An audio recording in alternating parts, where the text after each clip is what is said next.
आजच्या या सभेचे प्रयोजन काय आहे? पुण्याचे कलेक्टर लॅम्प यांच्या वतीने नागरिकांनी कायदा सुव्यवस्था राखण्यासाठी स्पष्ट व सक्रिय भूमिका घ्यावी यासाठी या सभेचं आयोजन केलेले आहे.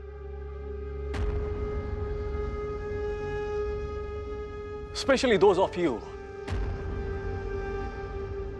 who are holding a special position and privileges along with them should take care that your perks are not compromised by any violence and stupidity of anyone.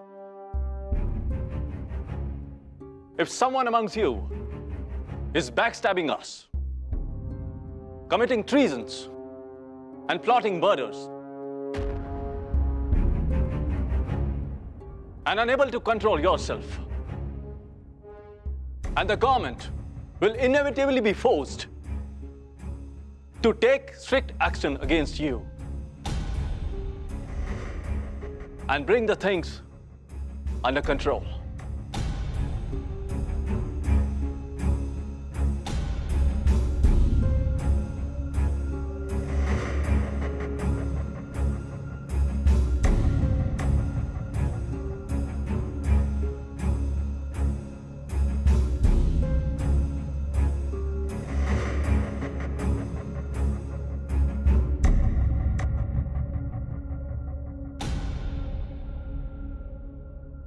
अखेर गेला तो रँड. राक्षसच होता, माणसाच्या नावावर काळीमा होता. बरे झाले गेला. पापाचा घडा कधीतरी भरणारच होता. याने तर असा क्रूर खेळ मांडलेला की अल्पावधीत घडा भरणार होता यात काही शंकाच नव्हती. पुणेकर ब्राह्मणांनी दोघा इंग्रज अधिकाऱ्यांना ठार केले अशा तऱ्हेच्या बातम्या अँग्लो इंडियन वृत्तपत्रातून आणि इंग्लंड मधल्या वृत्तपत्रातून झळकल्या आहेत म्हणे. अहो, घटनाच अशी घडली होती की सर्व वृत्तपत्रात येणारच होती ती. रँडला संपवणे ही काय साधी सुधी घटना वाटली की काय तुम्हाला? अहो, खुन्याची माहिती देणाऱ्यांना 20,000 रुपयाचं कशकशीत बक्षीस लावण्यात आलंय. अहो, रँडचा खात्मा झाला हे तरी बरे घडले असले तरी पुण्यात या निमित्ताने प्रचंड प्रमाणात इंग्रजांचा फौजफाटा जमा होतोय हे काही बरे लक्षण नाही. आता कोणाचेच काही खरं नाहीये. कोणाचा हात असेल यात? तुम्हाला काय वाटते? अहो, पोलीस ते शोधून काढतीलच, पण पुण्याला एखाद्या लष्करी छावणीचे स्वरूप यावे तसे हे झाले. एक जण कोणीतरी असा वेडेपणा करतं आणि मग सगळ्यांनाच भोगावं लागतं. आपण याच वेडेपणा म्हणता? अहो, हे राष्ट्रकार्य झाले. तुमच्या माझ्यात हिंमत नव्हती. आपण निमूटपणे हा छळ सहन करत होतो. डोळ्यां देखत घरच्या स्त्रियांना रस्त्यावर उघडे केलेले पाहत होतो. पण कोणीतरी हिंमत दाखवून सूड घेतला, हे चांगलेच झाले. तर काय? आणि काय हो, रँड जिवंत होता तेव्हा तो मरावा म्हणून जोगेश्वरीला नवस बोलला होतात ना तुम्ही. बरं, माझी अशी अटकळ आहे की सरकार आता सगळ्या बड्या लोकांना अटक करेल बहुतेक. हे प्रकरण असे सहज तर नक्कीच सोडून देणार नाही. इतक्या मोठ्या अधिकाऱ्याचा खून झालाय असे म्हटल्यावर हे सगळे घडणारच. इलाज नाही त्याला. केसरीतले लेख वाचलेत का? बळवंतरावांना अजिबात भय नाही का वाटत असे काहीतरी लिहायला? आता हा 6 जुलैचाच अंक बघा. सरकारचे डोके ठिकाणावर आहे काय? पुण्यातील 5-25 ब्राह्मण देखील एखादे चांगले काम एकजुटीने करतील अशी आमची स्थिती नाही. मग खुणासारख्या भयंकर गुन्ह्यासंबंधाने तर बोलावयास नको. पण सरकारला एवढा विचार कुठून सुचणार? एखादा मोठा हत्ती पिसाळला असता ज्याप्रमाणे तो वाटेल तशी धुळधाण करीत सुटतो, तशी आमच्या सरकारची स्थिती झाली आहे. व खुण्यात जो खून चढायचा तो सरकारला चढून सरकारची नजर अगदी फिरून गेली आहे. वा वा वा, मानलं बुवा नरकेसरीला. हिम्मत दाखवावी तर त्यांनीच, आणि असंच का लोकनेते म्हणतात त्यांना? होय होय, बरोबर. बळवंतराव, टाइम्सला आपल्या विरोधात वातावरण तयार करायची संधी हवीच होती, आणि ती या रँड विषयीच्या केसरीच्या अग्रलेखामुळे त्यांना मिळाली.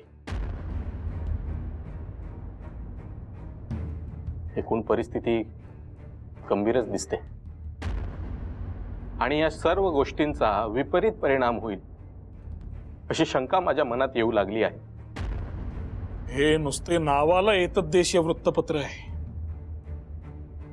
पण लंडन टाइम्सच्या पावलावर पाऊल ठेवून हे सुद्धा व्यक्तींवर, समित्यांवर, संस्थांवर बेछूट आरोप करत आहेत.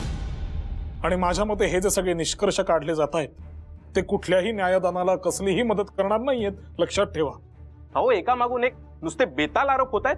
हा काळ सर्वांनी आपले छुपे हेतू बाजूला ठेवून राष्ट्रहिताचे काय हा विचार करण्याचा आहे.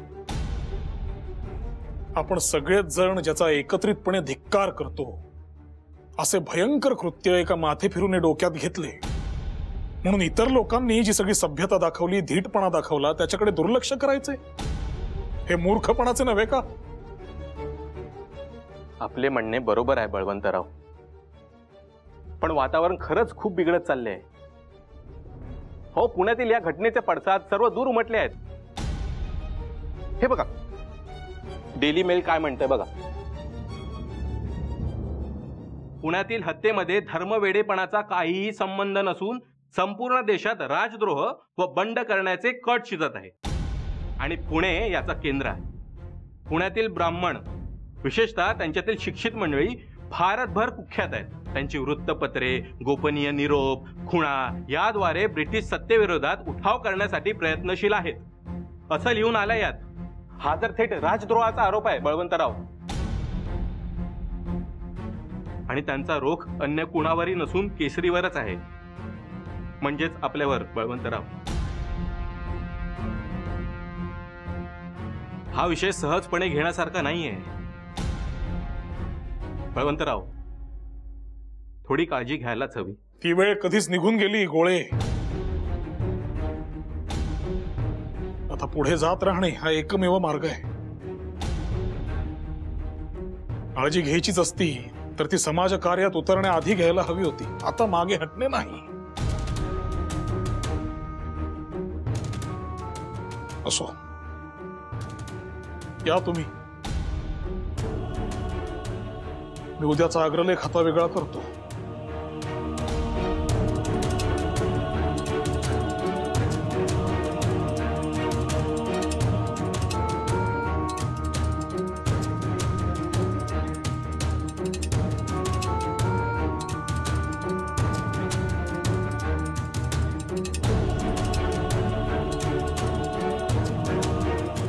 Balwantrao Tilak,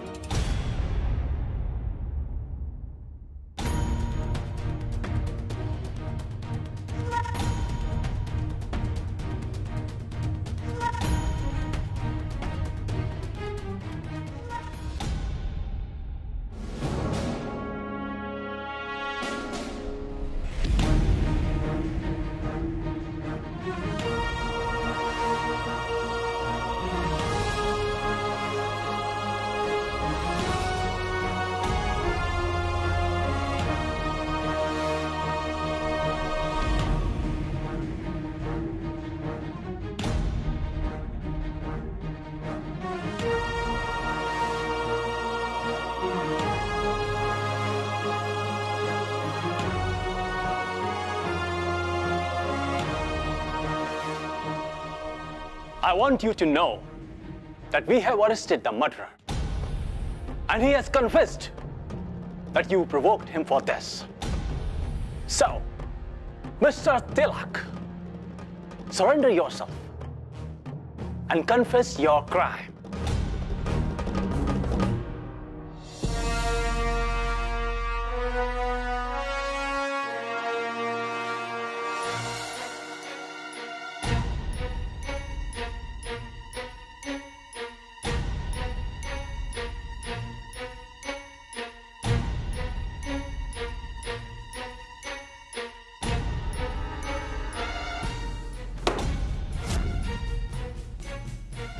Mr. Tilak, speak up. Your so-called patriotism is over.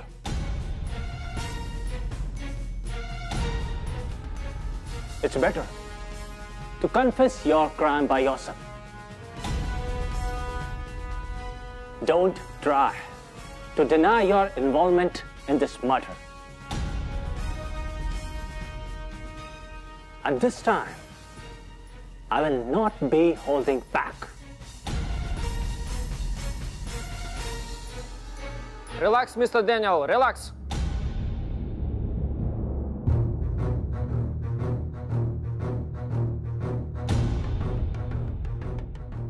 Daniel, mind your language. Need I remind you whom we are talking to? Mr. Tilak is a reputable man in society.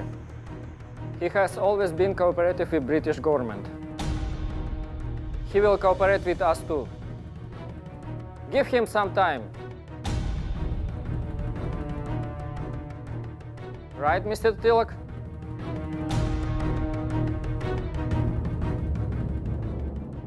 I wholeheartedly agree to half of the things you said, Mr. Bruin. Indeed, I am a devout and accountable citizen of our nation, yes. But I'm not sure about the other remarks you made about me because I'm unaware of this murder case. And how can I be of any help to you with the situation I have nothing to do with? I trust you, Mr. Tilak. In addition, you are a family man and are more considerate than Mr. Parkey. Do you still remember Mr. Parkey? His stubbornness sent him to the prison. I don't believe you will make same mistake. He did. हे पहा mister Bruyn, मला या प्रकरणाबद्दल तेवढीच माहिती आहे जेवढी तुम्हाला आहे. त्याहून अधिक एका शब्दाचीही माहिती माझ्याकडे नाही. आणि आणखी 10 विविध मार्गाने जरी तुम्ही माझी उलट तपासणी केली तरी माझे उत्तर काही बदलणार नाही. माझे कुठल्याही खुनाच्या कारस्थानाशी काहीही संबंध नाही.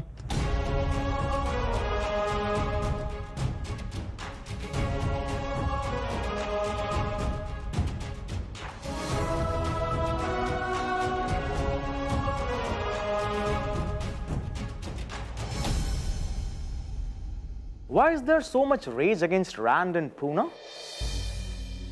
Since General Gatker has done a remarkable job in Bombay, Mr. Rand was requested to follow the same method in Pune.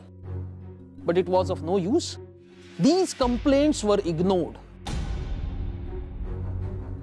मी इथे येण्यापूर्वी तिथे काय घडत होते हे प्रत्यक्षात पाहिले आहे. जुलुमाचे तपशीलवार वृत्तांत मी वाचले आहेत. पुण्यातील वृत्तपत्रे गेले 3 महिने हे वृत्तांत छापत आहेत. मी लंडनमध्ये आल्यापासून माझ्याकडे अनेक खासगी पत्रे आलेली आहेत आणि ज्यात निर्दयी अत्याचारांच्या नव्या घटना नोंदवलेल्या आहेत. मी 5 मार्चला पुणे सोडले आणि त्यानंतर प्लेग समितीकडे एकावर एक अर्ज करण्यात आले. समितीच्या नियमांची पायमल्ली होत आहे याकडे लक्ष वेधण्यात आले, परंतु या सगळ्या तक्रारींकडे दुर्लक्ष करण्यात आले. आयुक्त मिस्टर रँड यांच्याकडे भेटीस गेलेल्या प्रतिनिधी मंडळास उद्धट वागणूक मिळाली. Then why did you not take it to the Bombay government? Of course, yes, we did that. परंतु मुंबई सरकारला आवाहन केले असता भारतात ज्याला प्रतिष्ठा म्हणतात तिचा आदर राखण्याच्या अट्टाहासापायी एकदा सुरू केलेले धोरण मागे घेतले गेले नाही. त्यामुळे पुण्यातील तपासणीचे काम हे सैनिकांच्याच हाती ठेवण्यात आले आहे.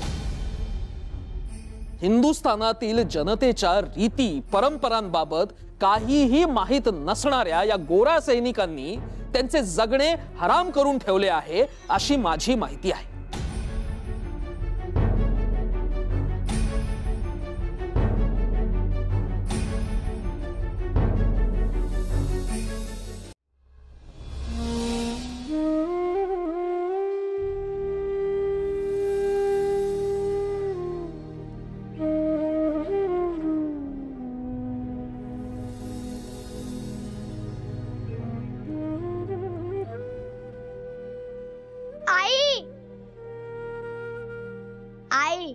दादा घरी आले. काय आले? खरंच?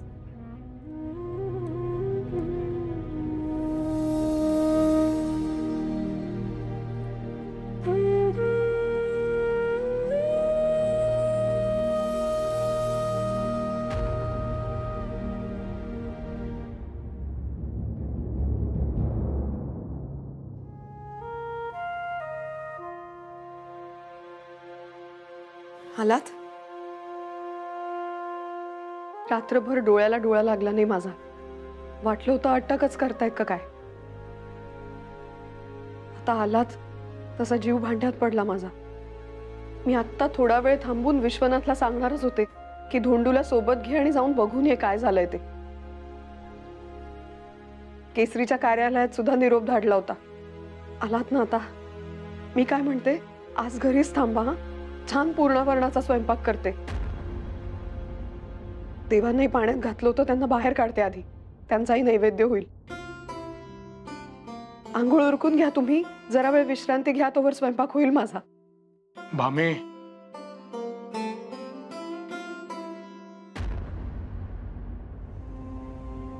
तुझ्या आनंदावर आणि उत्साहावर मला विरजण घालायचे नाही, पण गोडाधोडाचे करणे इतके काही नाही घडलेले. संकट अजून टळलेले नाही. ही फक्त सुरुवात आहे. पुन्हा कधीही बोलावणे येऊ शकते, नव्हे येईलच. अटक देखील होऊ शकते. पण तू काल रात्री जितक्या खंबीरपणे उभी होतीस तशीच यापुढेही राहा. बाहेर माझ्या सुटकेसाठी प्रयत्न करणारे अनेक लोक आहेत. तू आपलं घर धरून राहा. तू, आपली मुलं, या भिंती खचू देऊ नकोस. कसलंही संकट आलं तरी तू खंबीर राहा भामे. एवढंच बळ मला पुरेस आहे. करशील माझ्यासाठी एवढं? तुमच्या सोबत लग्नगाठ बांधून सप्तपदी चालताना देवा ब्राह्मणांसमक्ष मी वचन दिले तुम्हाला. हात हाती नसेल कदाचित, पण साथ मात्र कायम असेल. तुम्ही चिंता करू नका. तुमची भामा खंबीर आहे. चला, आजचं संकट टळलं म्हणून आज तरी देवाला नैवेद्य दाखवूया.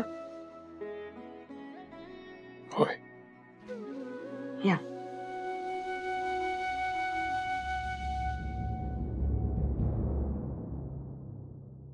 बळवंतराव, आपण गोखलेंची मँचेस्टर गार्डियन मधली मुलाखत वाचलीत का? वाचली तर चांगली झाली मुलाखत. ब्रिटिश सैनिकांवर त्यांनी चांगलेच गंभीर आरोप केलेत. शिवाय प्लेग समितीच्या कारभारावरही ताशेरे ओढत समितीच्या नियमांची कशी पायमल्ली चालली आहे हे सुद्धा सांगितलेले. चांगले झाले. पण लॉर्ड हॅमिल्टन म्हणतायत की गोखलेंनी केलेले हे आरोप द्वेषातून आलेले आहेत. हे पहा, तसे पाहता या आरोपात तथ्य आहे आणि त्या आरोपांच्या समर्थनार्थ पुरावे गोळा करणं सुद्धा शक्य आहे. बळवंतराव, आपल्या मागे लागलेले शुक्लकाष्ट पण इतक्यात टळत नाही असे दिसते. आपण त्यांच्या नजरेखालीच असू. आणि माझ्या कानावर हे सुद्धा आलंय की पुण्यात गुप्त पोलीस फिरतायत आणि विशेषतः तुमच्यावर लक्ष ठेवून आहेत. हे काही नवीन आहे का आम्हाला? राष्ट्रहिताचे कार्य करणे, अगदी विचार करणे, हे सुद्धा ब्रिटिश सरकाराच्या दुर्बिणीखाली आपणहून जाऊन बसण्यासारखे झाले. त्याला आता काही पर्याय नाही. अगदी विचार करणं सुद्धा व्यर्थ आहे त्यावर. ईश्वर इच्छा बली असी.